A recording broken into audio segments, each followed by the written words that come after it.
John Bogle, the Vanguard founder who passed away in 2019, once told a story about money that highlights something we don't think about enough. At a party given by a billionaire on Shelter Island, Kurt Vonnegut informs his pal, Joseph Heller, that their host, a hedge fund manager, had made more money in a single day than Heller had earned from his wildly popular novel Catch 22 over its whole history. Heller responds, "Yes, but I have something he will never have enough." Enough. I was stunned by the simple eloquence of that word, stunned for two reasons. First, because I have been given so much in my own life, and second, because Joseph Heller couldn't have been more accurate. For a critical element of our society, including many of the wealthiest and most powerful among us, there seems to be no limit today on what enough entails. It's so smart and so powerful. Let me offer two examples of the dangers of not having enough and what they can teach us. Rajat Gupta was born in Kolkata and orphaned as a teenager. People talk about the privileged few who begin life on third base. Gupta couldn't even see the baseball stadium. What he went on to achieve from those beginnings was simply phenomenal. By his mid-40s, Gupta was CEO of McKinsey, the world's most prestigious consulting firm. He retired in 2007 to take on roles with the United Nations and the World Economic Forum. He partnered on philanthropic work with Bill Gates. He sat on the board of directors of 5 public companies. From the slums of Kolkata, Gupta had quite literally become one of the most successful businessmen alive. With his success came enormous wealth. By 2008, Gupta was reportedly worth $100 million. Superscript 1 Superscript 1. It's an unfathomable sum of money to most. A 5% annual return on that much money generates almost $600 an hour. 24 hours a day. He could have done anything he wanted in life. And what he wanted, by all accounts, wasn't to be a mere centimillionaire. Rajat Gupta wanted to be a billionaire. And he wanted it badly. Gupta sat on the board of directors of Goldman Sachs, which surrounded him with some of the wealthiest investors in the world. One investor, citing the paydays of private equity tycoons, described Gupta like this: "I think he wants to be in that circle. That's a billionaire circle, right? Goldman is like the hundreds of millions circle, right? Superscript 1 Superscript 2. Right." So Gupta found a lucrative side hustle. In 2008, as Goldman Sachs stared at the wrath of the financial crisis, Warren Buffett planned to invest $5 billion into the bank to help it survive. As a Goldman board member, Gupta learned of this transaction before the public. It was valuable information. Goldman's survival was in doubt, and Buffett's backing would surely send its stock soaring.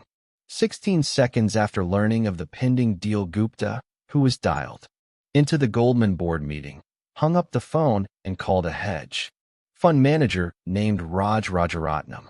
The call wasn't recorded, but Rajaratnam immediately bought 175,000 shares of Goldman Sachs. So you can guess what was discussed. The Buffett-Goldman deal was announced to the public hours later. Goldman stock surged. Rajaratnam made a quick $1 million. That was just one example of an alleged trend. The SEC claims Gupta's insider tips led to $17 million in profits. It was easy money. And, for prosecutors, it was an even easier case. Gupta and Rajaratnam both went to prison for insider trading, their careers and reputations irrevocably ruined. Now consider Bernie Madoff. His crime is well known. Madoff is the most notorious Ponzi schemer since Charles Ponzi himself. Madoff swindled investors for 2 decades before his crime was revealed, ironically just weeks after Gupta's endeavor. What's overlooked is that Madoff, like Gupta, was more than a fraudster. Before the Ponzi scheme that made Madoff famous, he was a wildly successful and legitimate businessman. Madoff was a market maker, a job that matches buyers and sellers of stocks. He was very good at it. Here's how the Wall Street Journal described Madoff's market-making firm in 1992. He has built a highly profitable securities firm, Bernard L. Madoff. Investment securities, which siphons a huge volume of stock trades away from the big board. The $740 million average daily volume of trades executed electronically by the Madoff firm off the exchange equals 9% of the New York exchanges. Mr. Madoff's firm can execute trades so quickly and cheaply that it actually pays other brokerage firms a penny a share to execute their customers' orders, profiting from the spread between bid and ask prices that most stocks trade for. This is not a journalist inaccurately describing a fraud yet to be uncovered. Madoff's market-making business was legitimate. A former staffer said the market-making arm of Madoff's business made between $25 million and $50 million per year. Bernie Madoff's legitimate, non-fraudulent business was by any measure a huge success. It made him hugely and legitimately wealthy. And yet, the fraud. The question we should ask of both Gupta and Madoff is why someone worth hundreds of millions of dollars would be so desperate for more money that they risked everything in pursuit of even more. Crime committed by those living on the edge of survival is one thing. A Nigerian scam artist once told the New York Times that he felt guilty for hurting others, but poverty will not make you feel the pain. Superscript 1, Superscript 3. What Gupta and Madoff did is something different. They already had everything: unimaginable wealth, prestige, power, freedom. And they threw it all away because they wanted more. They had no sense of enough. They are extreme examples. But there are non-criminal versions of this behavior. The hedge fund long-term capital management was staffed with traders, personally worth tens and hundreds of millions of dollars each, with most of their wealth invested in their own funds. Then they took so much risk in the quest for more that they managed to lose everything. In 1998, in the middle of the greatest bull market and strongest economy in history, Warren Buffett later put it, to make money they didn't have and didn't need, they risked what they did have and did need. And that's foolish. It is just plain foolish. If you risk something that is important to you for something that is unimportant to you, it just does not make any sense. There is no reason to risk what you have and need for what you don't have and don't need. It's one of those things that's as obvious as it is overlooked. Few of us will ever have $100 million, as Gupta or Madoff did. But a measurable percentage of those reading this book will, at some point in their life, earn a salary or have a sum of money sufficient to cover every reasonable thing they need and a lot of what they want. If you're one of them, remember a few things. 1. The hardest financial skill is getting the goalpost to stop moving. But it's one of the most important. If expectations rise with results, there is no logic in striving for more, because you'll feel the same after putting in extra effort. It gets dangerous when the taste of having more money, more power, more prestige, increases ambition faster than satisfaction.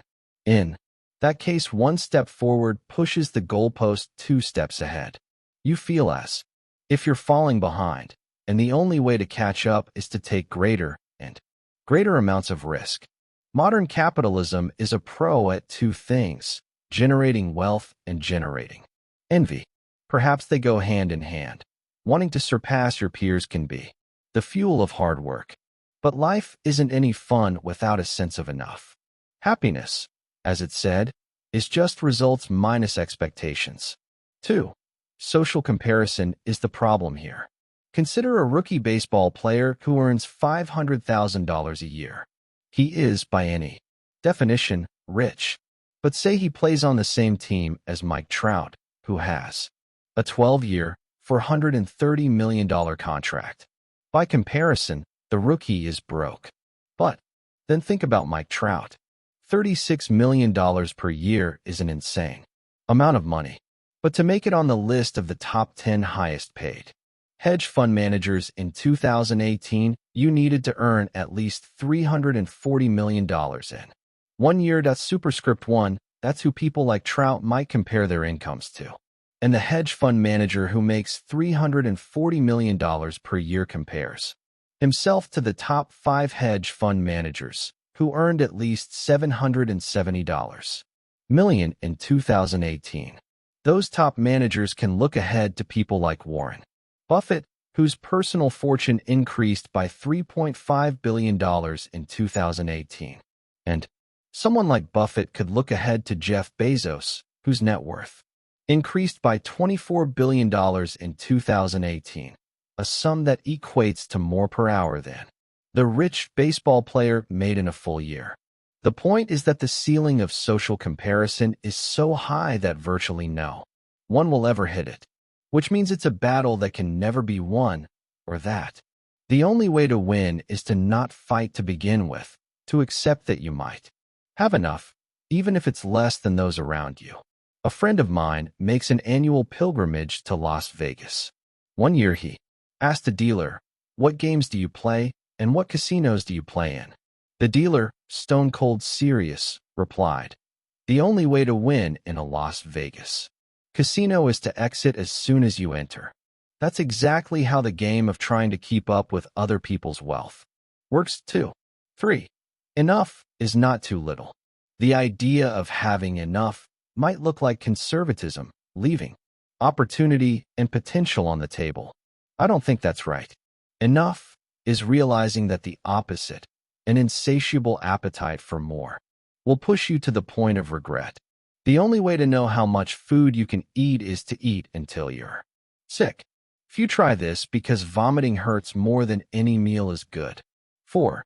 Some reason the same logic doesn't translate to business and investing, and many will only stop reaching for more when they break and are forced to. This can be as innocent as burning out at work or a risky investment allocation you can't maintain. On the other end, there's Rajat Guptas and Bernie Madoffs in the world who resort to stealing because every dollar is worth reaching for regardless of consequence. Whatever it is, the inability to deny a potential dollar will eventually catch up to you. 4. There are many things never worth risking, no matter the potential gain.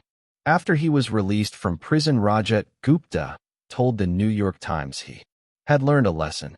Don't get too attached to anything, your reputation, your accomplishments, or any of it.